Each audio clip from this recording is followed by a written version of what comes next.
La taille, les compétences et la force des lions leur permettent de chasser des animaux qui non seulement ne les craignent pas, mais qui intimident également la plupart des autres prédateurs africains. Ici, un lion adulte et massif s'élance sur un hippopotame. Ces bêtes dangereuses sont réputées pour leur agressivité. Leur peau presque impénétrable, leur cou arrondi qui repousse les crocs et les griffes des carnivores, ainsi que pour leur attaque de percussion incroyable puissante et leur large mâchoire effrayante. Il s'agit d'un jeune hippopotame, mais il fait déjà plus de 2 fois la taille de notre prédateur. Dans un tel rapport, un combat à 1 contre 1 devrait suivre les règles du géant. Cependant, l'hippopotame a sous-estimé le lion et lui a tourné le dos. Le lion mâle a foncé sur l'hippopotame et elle l'a littéralement monté sur lui.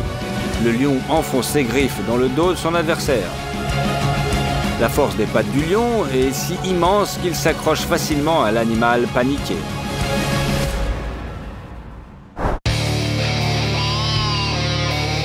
Dans la vie d'une troupe de lions, la hiérarchie joue un rôle crucial. Elle permet à la troupe de fonctionner efficacement. Chaque prédateur connaissant son rôle et sa place dans le système, où il peut utiliser efficacement ses compétences et son expérience. Mais il arrive que des perturbations se produisent. 4 jeunes lions sont en train de déjeuner. Ce sont des adolescents avec une petite crinière. Lorsqu'ils étaient petits, leurs parents les adoraient. Au fur et à mesure qu'ils grandissaient, les lionnes ont commencé à leur apprendre à chasser en faisant preuve de patience. Aujourd'hui, les adolescents sont devenus plus grands que les femelles et pensent que tout continuera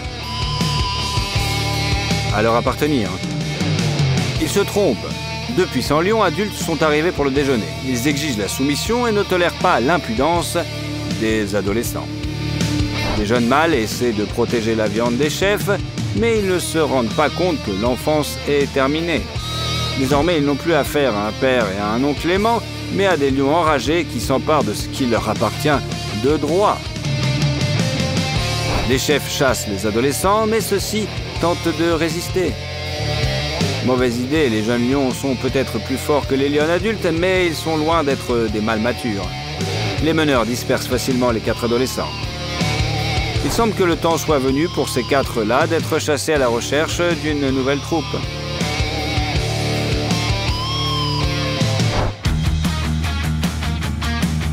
Ce lion a-t-il abandonné la chasse et a décidé de créer son propre jardin? Qu'est-ce qu'il fait? Il creuse. Il s'avère que le mâle a remarqué un trou dans les hautes herbes et s'est rendu compte que quelque chose de délicieux s'y cachait. Habituellement, le fait de creuser est associé aux canidés, qui excellent en effet dans l'utilisation de leurs petites pattes. Mais le lion s'est avéré être un habile constructeur de tunnels. Au bout du tunnel du terrier, un phacochère est appuyé contre le mur. Le phacochère est assez grand. Si des chiens sauvages tentaient de l'atteindre, ils le repousseraient facilement, car seul le museau du petit prédateur peut passer dans l'étroit passage. L'animal à sabots ne s'attendait pas à de telles capacités de creusage de la part d'une énorme lionne. Le lion ne pouvait même pas passer sa patte par l'entrée étroite du terrier. L'énorme prédateur a donc creusé l'entrée. Puis, comme on arrache un légume, il sortit le phacochère. Sans espace pour manœuvrer face à un prédateur aussi puissant, le phacochère était totalement impuissant.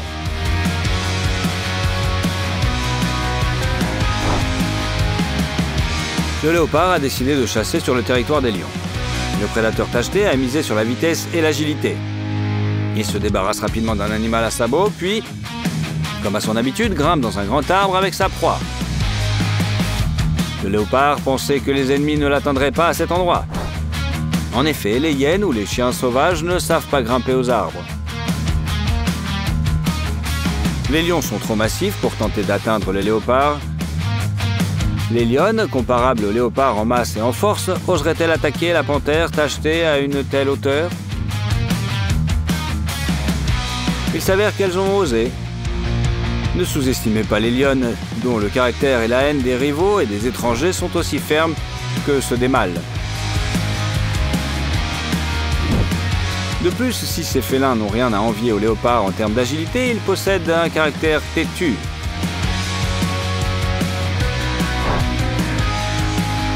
Un combat impressionnant s'est engagé dans la canopée. C'est assez cinématographique, n'est-ce pas? Il est difficile d'examiner les détails à cause du feuillage épais, mais l'arbre tout entier tremble sous l'effet des coups féroces échangés. Finalement, le léopard et sa proie tombent. La lionne n'atterrira pas aussi rapidement et sans douleur, mais cela ne signifie pas que le prédateur tacheté est maintenant en sécurité. La deuxième lionne a patiemment attendu en contrebas pendant tout ce temps. Elle se jette sur le léopard. Déjà blessé après le combat dans l'arbre, la panthère réussit à s'échapper, mais sa dépouille est désormais en possession des lionnes.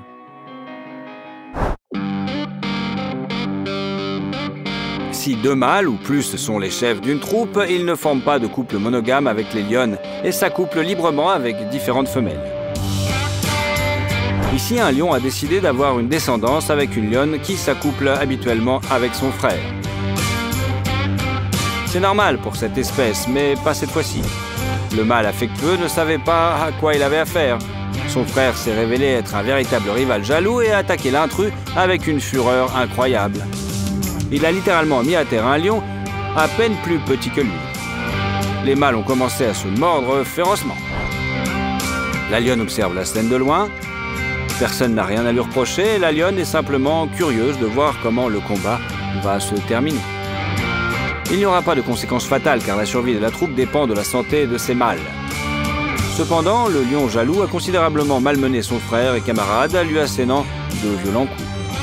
Dans un premier temps, le traître s'est défendu, mais le lion jaloux enragé était trop puissant.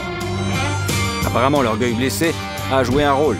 Il mordit son adversaire jusqu'à ce que le perdant expose son ventre et reconnaisse sa défaite. Finalement, le coupable se rend. La paix est rétablie. Mais le lion affectueux saura désormais qu'il vaut mieux ne pas s'occuper de la lionne bien-aimée de son frère.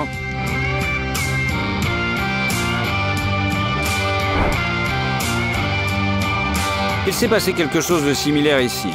Un jeune lion a essayé d'établir une relation avec une lionne lorsque le mâle dominant de la troupe l'a remarqué. Il est intéressant de noter que les lionnes préfèrent généralement les lions à la crinière plus foncée. Ici, la femelle s'est dirigée vers les fourrés, entraînant le mâle dominant à sa suite. Cependant, le jeune lion, tentant de se rapprocher d'elle, s'interpose avec son frère aîné. Mais il s'est trompé d'adversaire. Il pensait que son allié aurait pitié de lui et abandonnerait la lionne. Pas du tout. Dès que le jeune lion s'est mis en travers du chemin du mâle, à la crinière sombre, un combat acharné s'est engagé. Les lions ne voulaient pas s'infliger de graves blessures. Ils ne sont donc pas battus et n'ont pas cherché à s'égorger l'un l'autre. Le combat se limite à un bel et spectaculaire échange de coups impressionnants portés avec les pattes avant. Chacun de ces coups pouvant cabosser du métal, finalement, le lion à crinière noire opposa une puissante résistance à son frère, le frappa plusieurs fois à la gueule et se lança à la poursuite de la lionne qui l'attendait. Le combat ne s'est pas arrêté là. Le lion vaincu ne s'est pas calmé et a rattrapé son frère. Le deuxième round n'a rien changé. Le mâle furieux a montré qui était le chef et a forcé le plus jeune à se retirer plus loin.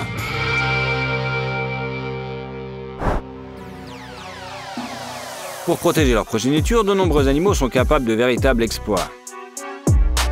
Les buffles, puissants et courageux, sont particulièrement enclins à défendre leur espèce, et plus encore à sauver leur progéniture de manière désintéressée.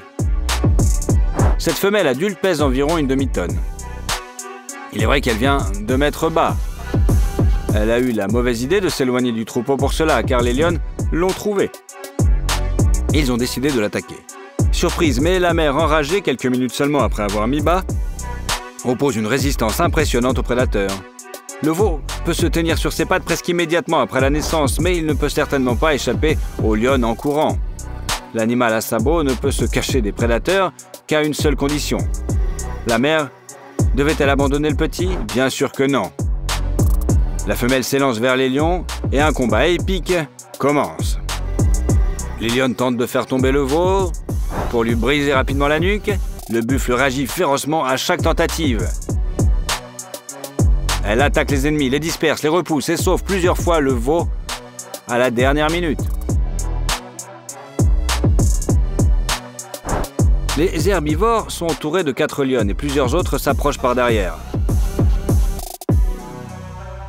Cependant, la femelle ne comprend pas la complexité de la situation dans laquelle elle se trouve. Les lionnes agissent de manière trop coordonnée.